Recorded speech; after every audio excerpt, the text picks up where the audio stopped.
Guys, welcome. Collective reading tayo ngayon. So, tingnan natin kung kaninong energy to. Be open-minded po, hindi po halos lahat makaresonate, kaya piliin nyo na lamang.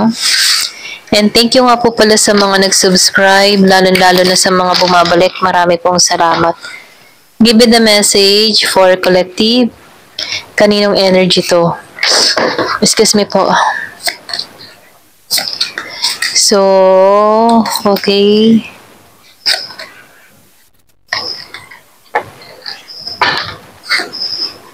Given the message, kaninong energy to?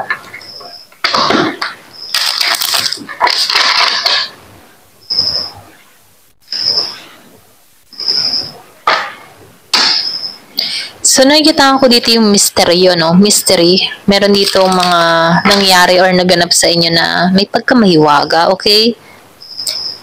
So, nakikita ko dito na masasabi mo or masasabi na ang buhay mo ay hindi basta madali, okay? Yung iba sa inyo, no?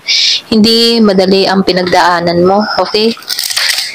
Pero ganun pa man, nakikita ko dito na natuto ka sa mga pinagdaanan mo ito kung bakit nagkakaroon ka ng karunungan or kaalaman, okay, sa mga nagaganap sa'yo, okay? Ito rin nakikita ko dito, no?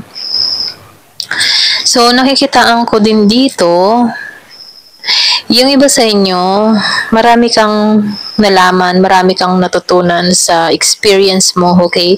Kasi may mga pagsubok kang pinagdaanan na kung saan naisip mo rin dito na bakit mo naranasan to, okay?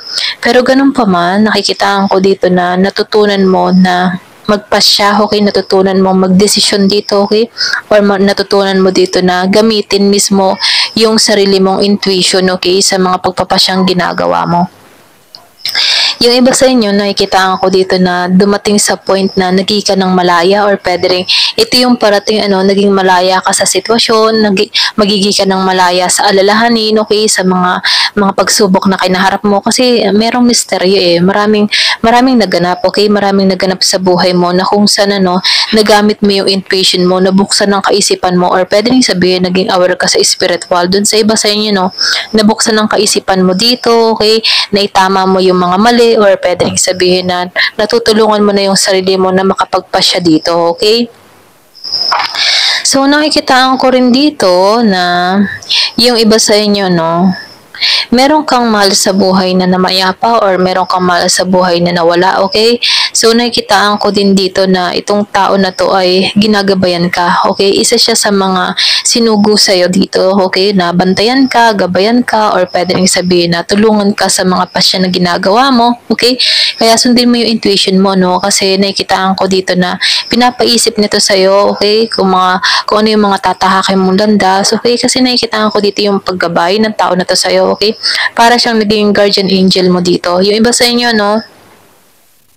nakikitaan ko rin dito na yung iba sa inyo, nakaranas ka dito na feeling mo hindi ka kompleto, okay? Feeling mo meron kang mga dapat pang ayusin sa sarili mo, okay? Na kung saan nakalaya ka dito sa mga ganung pakaramdaman o sa mga negative emotion na naramdaman mo. Yung iba sa inyo, nakikitaan ko dito na meron ka ditong nakarelasyon, okay? Meron dito pinagpalit ka sa iba or pwede rin sabihin niloko ka o nilagay ka sa third party or pwede rin sabihin na sinabotahe yung connection nyo, okay? So, nakikita ko dito yung iba sa inyo malayo, okay? Malayo sa bawat isa, okay? Merong hindi pa nagkikita. Yung iba sa inyo nakikita ko dito na meron sumira sa connection nyo. Yung iba, meron dito na magitan sa inyong dalawa kung bakit nasabotahe yung connection nyo, okay? Meron ditong third party. Ito lang nakikita ko dun sa iba, meron ditong water sign, yung Cancer, Scorpio, Pisces, or pwede rin sabihin ito yung tao mo, okay? Pero ganun pa man, nakikitaan ko dito na nakamove on ka sa sitwasyon na to, okay? Nalampasan mo itong mga pagsubok na to. So ngayon nakikitaan ko rin dito na tinuruan ka dito, okay? Na magkaroon ng karunungan. Tinuruan ka dito na magkaroon ng kalayaan. Tinuruan ka dito na gamitin mo yung intuition mo, okay? Kasi naging misteryo ang buhay mo, okay? So nakikitaan ko dito, merong gumagabay sa'yo, okay? Para makapag-desisyon, okay? Ng tamang gagawin, okay? Para may paglaya kang gawin para sa sarili mo. So, pumasok tong moving on, maybe yung iba sa inyo natutunan mo dito na kailangan na mag-moving on, kailangan ng alisan to. Ito na yung time para tanggalan to, okay? So, nakikita ko rin dito, yung iba sa inyo, nagpasya na dito na kailangan na wag nang sayangin yung oras niya sa tao, okay, na iyon, okay? So, nakikita ko dito, nagbubukas ka ng, or binubuksan mo ng, yung ba't mo binubuksan mo yung sarili mo sa panibagong oportunidad na darating pa sa buhay mo, okay? Kumbaga, handa ka na pumasok, okay, sa bago. Ito lang yung nakikita ko sa iba, no? So, tingnan pa natin dito. Excuse me po. Kumbaga, nakikitaan ko dito, marami kang pagsubok na kinaharap, okay? Na nalampasan mo. Kumbaga, nakikitaan ko dito yung pagpupunyagi mo, okay? Hindi lang basta naging madali yung buhay na meron ka. Yung iba sa inyo, no? Hole in the soul. So, nakikitaan ko dito, meron ditong bumakas talaga sa'yo, no, na masakit na experience na kung saan mismo yung kaluluwa mo, naramdaman mo, okay? Kumbaga, nagkaroon ng butas. Kumbaga, nasaktan ka talaga ng sobra, okay? Pero ganun pa man, ano, meron ditong 36 years old. Pero nakikitaan ko dito na kahit nasaktan ka dito, no, nagmarka din sa kaisipan mo ang pinagagawa sa'yo, okay? Kasi meron ako nakita dito someone else, or pwede rin sabihin meron dito nag-betray sa'yo, na kung saan ano, mismong ikaw hinasa ka talaga, okay? Pero nakikita ko dito na kung makikita mo dito, may gabay na humaharang, okay? Para hindi ka lubusan na masaktan. Pero nakikita ko dito yung happiness, okay? Bagamat nasaktan ka dito, nakikitaan ko dito yung pagbabago na mangyayari o magaganap sa'yo. Kumbaga meron ditong bagong simula na naghihintay sa'yo, okay? Kumbaga sinasabihan ka dito, huwag ka mawawalan ng pag-asa, okay? Ginagabayan ka. Hanggat nilalaban ka ng iyong gabay dito, laban ka lang, okay? Self-sabotage. So, ngayon, ano, nakikitaan ko dito na may time na nalilito ka sa iyong sarili, okay? May time na hindi mo na alam kung bakit mo, yung tipo na ikaw na mismo yung nag-iisip ng mga negatibo, okay? Kumbaga, sinasabihan ka dito, no, tanggalan yung mga pag-iisip ng negatibo, okay? Na parang paninisi sa sarili, or pwede rin sabihin, ikaw mismo, hindi mo kakampi, yung mga ganun, no? Kumbaga, tinuturoan ka dito na tanggalan to kasi ikaw na mismo ang makakatulong sa sarili mo. Ikaw din mismo ang makakalaya sa sitwasyon. Ikaw din mismo ang makakamove on sa sitwasyon, ano? So sinasabihan ka dito, no, meron ditong all na nagpapahiwatig na sa'yo dito na binibigyan ka dito ng wisdom or karunungan dito, okay? Tanggalan tong mga malulungkot na karanasan, okay? Kumbaga, anino ng kahapon. Ito lang nakikita ko, anino ng kahapon ay kailangan alisan. Ikaw mismo ang makatulong para sa sarili mo, para umusad, okay? Huwag mong hayaan ang sarili mo na makulong sa nakaraan. Kumbaga sinasabihan ka dito, it's time to moving on. So, soulmate, ano, pwede rin sabihin, yung iba sa inyo, tingin mo dito sa tao mo, soulmate mo siya talaga yung para sa'yo, okay? So, nakikitaan ko dito, ito yung nagbigay ng pasakit, kung makikita mo dito, no, feeling mo soulmate mo siya, pero binigyan ka ng pain dito. Pero ganun pa man, misteryo to. Yung iba sa inyo, misteryo, okay? Parang naging misteryo. Excuse me. Parang naging misteryo yung buhay mo, okay, about dito sa tao mo. Pero ganun pa man, ang soulmate kasi, pwedeng lahat soulmate, okay? Pwedeng lahat, alam mo yung tipo na, pwedeng lahat maging soulmate mo, kaya lang may contract yan, okay? Pero ganun pa man, meron din tinatawag na karmic relationship, meron din tinatawag na twin flame. Ang soulmate, pwede mong maging soulmate ang lahat, okay? Pero ang twin flame, iba yon, okay? Kumbaga, mas malalim na ugnayan yon. Ang karmic relationship naman, pwede rin isa rin yun sa maging soulmate mo, yung karmic mo, no? Karmic, kumbaga, dito papasok yung karmic para makita mo yung halaga mo, okay?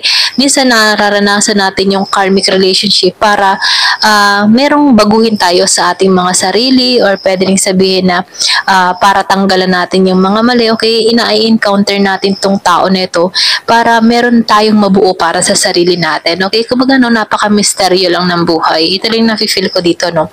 Pero ganun pa man, kung sino man tong soulmate mo dito, no, pwedeng yung tao na to nananakit sa'yo, piling ng tao na to, soulmate ka niya, or pwede rin ikaw yung nag-iisip dito na soulmate mo siya, okay? So, maali na lang dito, no? So, nakikitaan ko rin dito, meron nakatago or lihim dito, okay? So, nafe-feel ko dito, na meron pa rin ditong love, okay? Pwede naka-recover ka na dito, yung iba sa inyo, no? Yung bang tipo na nung mawala ka sa tao nito, doon niya naramdaman or doon niya nalaman na ikaw pala yung soulmate niya, kaya lang nakawala ka na. Kasi kung makikita mo dito, soul na lang itong nakayakap dito sa babae. So, nakikitaan ko dito, no, pwedeng naiisip ka ng tao nito, doon niya naramdaman or doon niya nalaman na ikaw pala yung soulmate niya, okay? Kasi nakikitaan ko dito yung iba sa inyo natapos mo na tong cycle na to. Meron kang inalisan dito. Kaya itong taong ito, no, kumbaga iniisip ka na lamang neto, okay? Kumbaga, feeling ng tao nito nakayakap pa rin siya.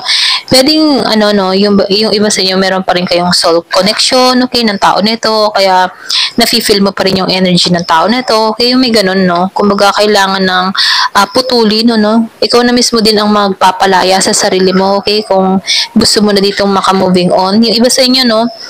Ito lang nakikita ko. Ayan. So, tingnan pa natin dito sa tarot card kung ano yung mensahe. Give me the message. Ano yung mensahe dito?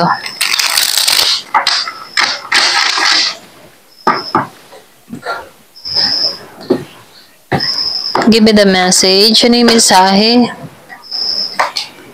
So, meron ditong block by obstacle, ano? Kumbaga nakikitaan ko dito, meron mga hadlang, okay, kung bakit hindi kayo nagtagpo or hindi kayo nagkasundo dito, okay? So, meron ditong humahatak sa tao mo kung bakit mali yung landas na tinatahak niya, okay? Or pwede rin sabihin kung bakit to nagloko, kung bakit to nag-betray, ano? Kumbaga, meron dito mga tukso, okay? May mga hadlang sa connection nyo. Ito lang nakikita ko, no, kung bakit hindi kayo lumago dito. So, nakikitaan ko rin dito na, alam mo yung tipon meron kayo mga pinalano, okay, nung nagsasama kayong dalawa, pero meron ditong nag-execute, okay? Alam mo yung tipong gano'n, no? Kumbaga nakikitaan ko dito na meron kayong mga plano, maganda yung mga plano nyo, pero nung nagkaroon kayo ng pagkakalayo, okay, pwede nyo sabihin nasa LDR situation kayo, yung mga plano na nilikha nyong dalawa, bigla na lang nawala, okay? Kumbaga, na out of balance to, nawalan siya ng balanse, okay? Or na lack of direction tong tao mo, okay? Hindi niya natupad yung mga pangako or mga plano niya sa bawat isa, okay? Kumbaga, itong tao na to, nakikitaan ko dito na hindi naging maayos o masigasig yung inyong mga plano, no? Ito rin nakikita ko, no? Kung bakit nawasak, okay? Meron ako nakikita dito ang Cancer and Capricorn, okay? Dun sa iba sa inyo. So, nakikitaan ko dito, no? So, nafe-feel ko dito meron dahilan kung bakit. Pwede rin ikaw yung tipo ng tao na hindi ka masyadong, alam mo yung hindi ka masyadong malambing, hindi ka masyadong clingy sa tao na to. Kaya, naghanap siya ng gusto niya. Okay? Pwede rin sabihin ng tao mo, gusto ng tao mo ay masyadong maakap, malambing, mga ganun. Eh, hindi ganun yung personalidad mo. Ito lang nakikita ko, no? Kung bakit humanap to, okay? Yung iba sa inyo, no?